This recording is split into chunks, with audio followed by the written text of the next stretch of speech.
If you're not getting enough of your leads putting their hands up every single month, announcing themselves as a prospect, here's 4 different emails that you can send to get them to do so. Look, getting leads, connections, lurkers and followers and all that jazz is hard enough. Getting them to raise their hand, become prospects and start engaging in a dialogue with us is hard enough. So we're going to be covering 4 different types of emails that you can send to tease them out of their hiding spots. And you don't have to just use these for email. You can use them in Instagram DMs, via any other social media, but they're specifically designed to get your leads to put their hands up and say, yep, let's have a conversation about working together. So we're going to be covering 5130s, 9-worders, spears and frings. Up first is 5130s. You'll notice on each page there's 3 of each. There's 4 different types of messages that we're covering today. If you do create 3 variations of 3 5130s, 3 9-worders, 3 spears and 3 frings, that will give you 12 different messages, emails that you can send.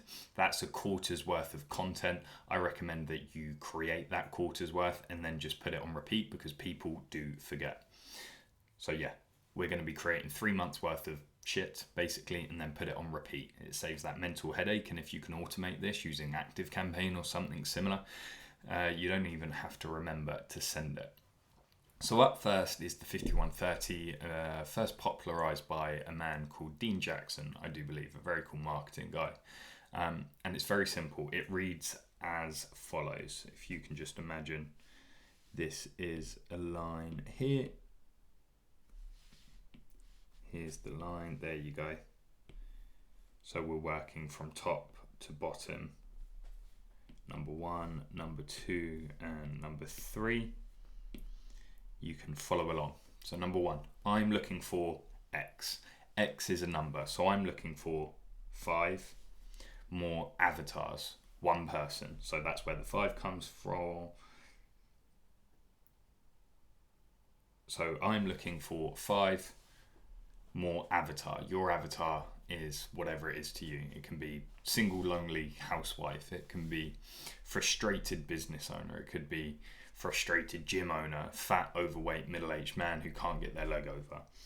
If you haven't clearly defined your avatar, you can get a copy of our book below. We go into great detail about how to create your avatar. We've got an exercise called your Chris's and your Alex's, where we essentially get you to write a pen picture of the pair of them, so you really, really deeply understand who it is that you're trying to target.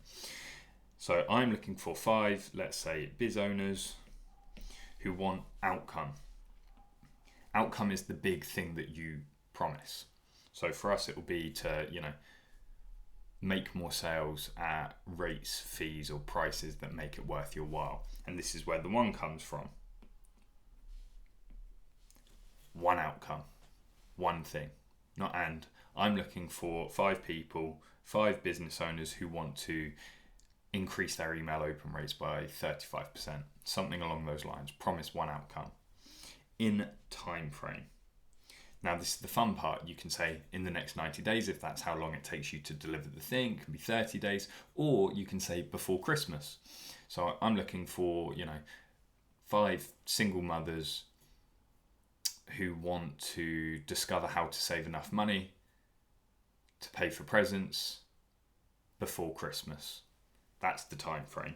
No, you must be qualify.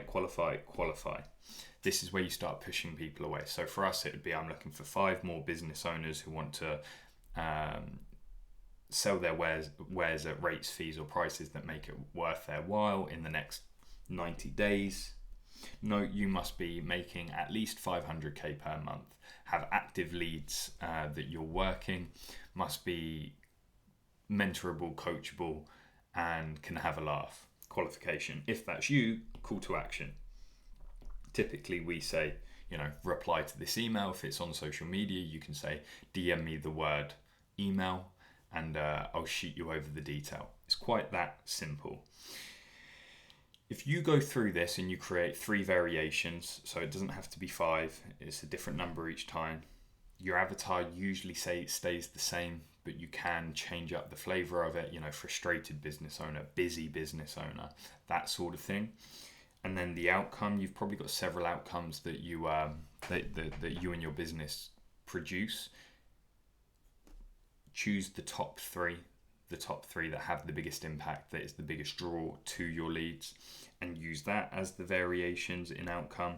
Time frame, play around with it. One is, what's the time frame you can typically deliver that result? Then ask yourself, are there any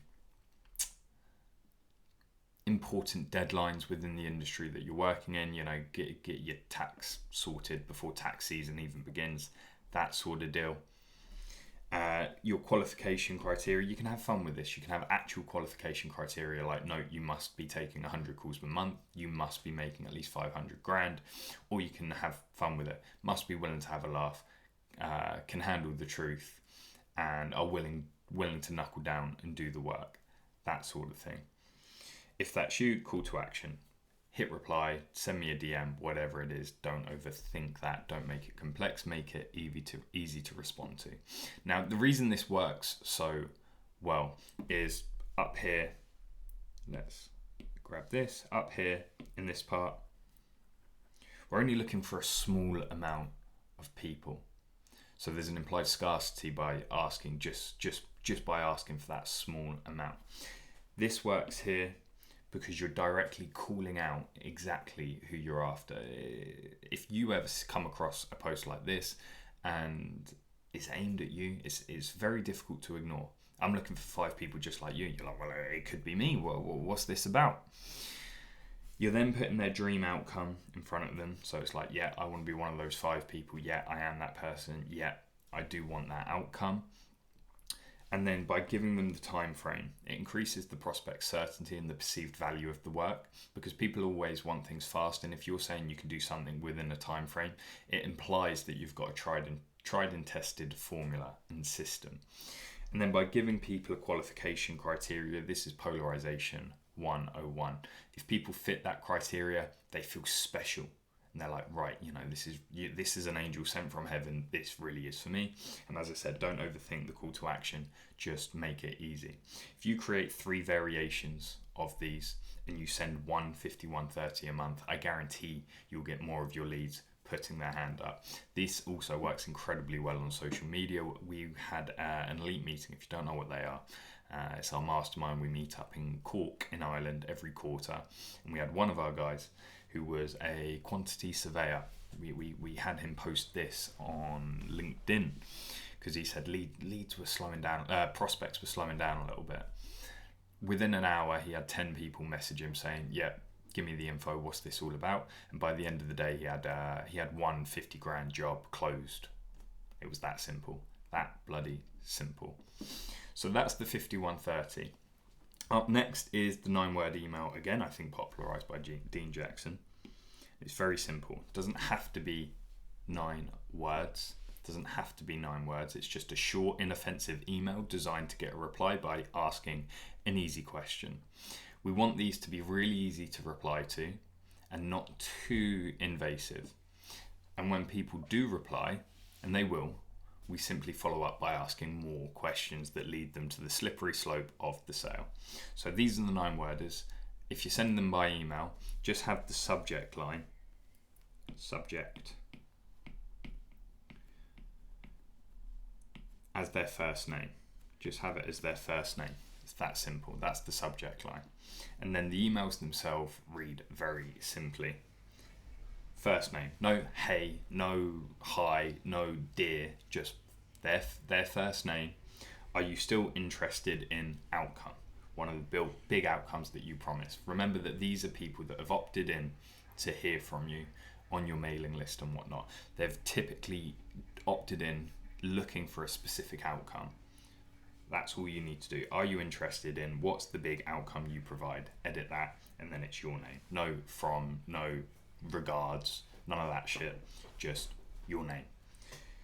Then the next variation is same thing here, but the difference this time, instead of outcome, is problem focused. Have you solved? Have you fixed problem?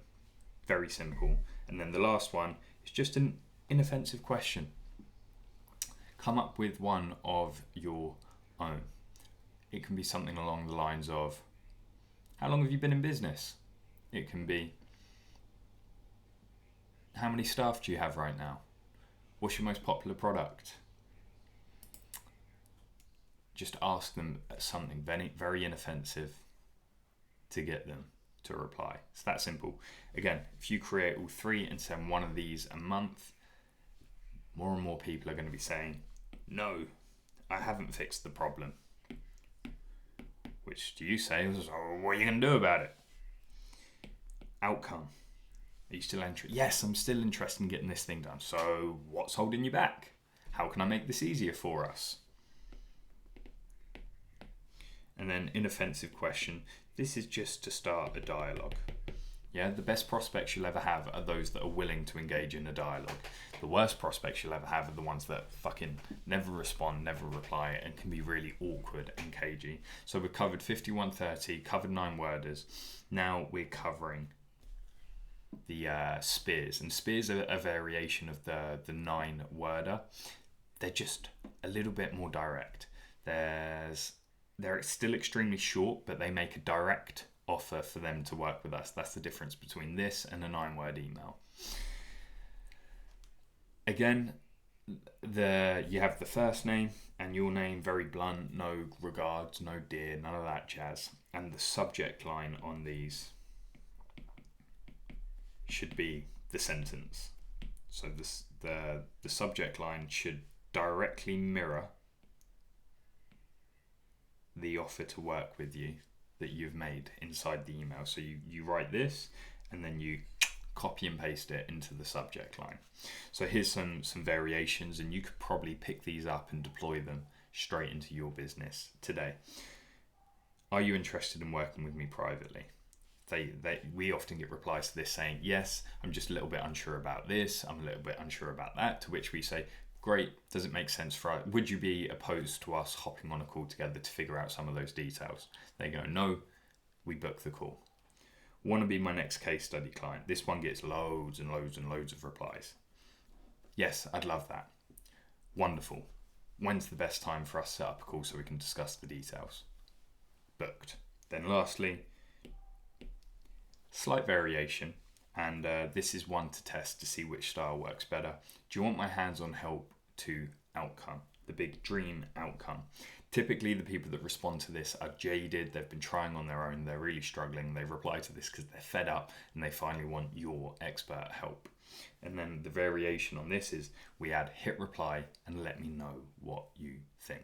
So now you should go away, you should create your 3, send one of these a month. We now say there's 4 weeks in a month, you've got 3 of them sorted. Let's cover the last one. And we call these Gus Frings because of Gustavo Fring in Breaking Bad. There's that scene where he goes, what do you need that you aren't getting right now? It's wonderful. My business partner, the EBG, noticed it and he went, right, we're going to fucking send this as an email. And it worked gangbusters. So now we're teaching it to you guys. So we literally ask, what do you need that you aren't getting right now? The difference is when they respond, we don't reply straight away. We go, wicked, thanks for that. Let me have a think and I'll get back to you in the next couple of days. Sorted. Slight variation is what does your business need that it isn't getting right now? Now, if you work on interior design, it can be, what does your home need that it isn't getting right now? If you work in the gym, if you work in the weight loss sphere, it can be what does your body need that it isn't getting right now? And you'll get a lot of people replying to this saying, to be honest, I don't really know, but I know I'm not happy with the results. To which you can then transition into okay, would you be opposed to us having a conversation? And they say, no. And then this one's a fun little variation on the original question. If you could grant your business a wish, what would you ask for? We get a lot of funny replies to this. It really pulls out those with the sense of humour. But it then transitions into a far more serious conversation. It's a real and ara. It's something that we ask on calls as well. Pretend I was your business fairy godmother. Here's my wand. If I could grant you and your business one wish, what would it be? They often say, right, I need more leads. To which, again, you don't go, oh, we can talk about that. you ask them why. So on this one, we ask why. This one, we wait a couple, 2 days. This one is where we say, okay, do you want to talk? And if you create 3 variations of these, you would have successfully have written 12 emails in 4 different templates, 1 to send per week, and you would have generated a quarter's worth of prospect generating emails. Then the subject line on this, sorry, almost forgot, is a quick question. Sometimes we say, help me out. That one gets a lot of replies because people love to help people out. Anyway, that has been quarterly prospect generating emails. Many of these can be adapted and posted on social media. The beauty of these is you can set them up on autopilot just once using an email autoresponder, and then they work forever. It's rather remarkable stuff. And if you enjoy stuff like this and want more, you can go to wellfedbusiness.com/book and you can get yourself a copy of M82, our latest book, all about sales and marketing. It covers shit like this in way more detail than I possibly ever could in a 20-minute video. That's wellfedbusiness.com/book. Cheers.